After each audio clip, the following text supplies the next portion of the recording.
How to build a Pareto chart in Tableau. A Pareto chart is simply a sum of a measure ranked highest to lowest, and then a line overlay with the percent of the total. The line will always end at 100%. All of the states represent 100% of the sales. Let's take a look at how to build this in Tableau.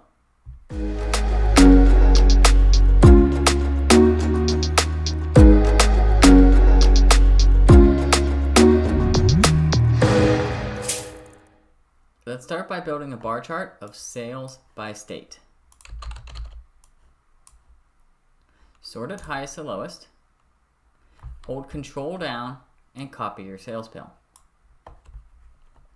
On the second pill, I want to add a table calculation.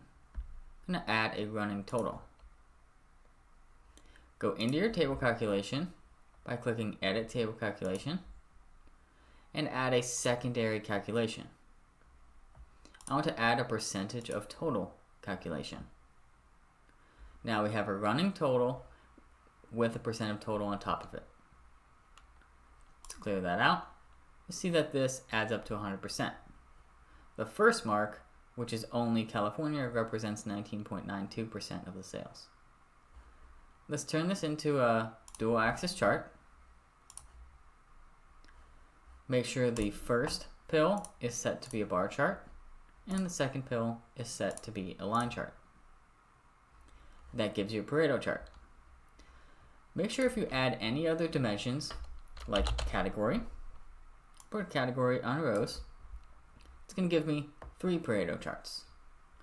Make sure your table calculation is set to compute for each category. So you want state to be selected and category to be unselected. And the same for the percent of total.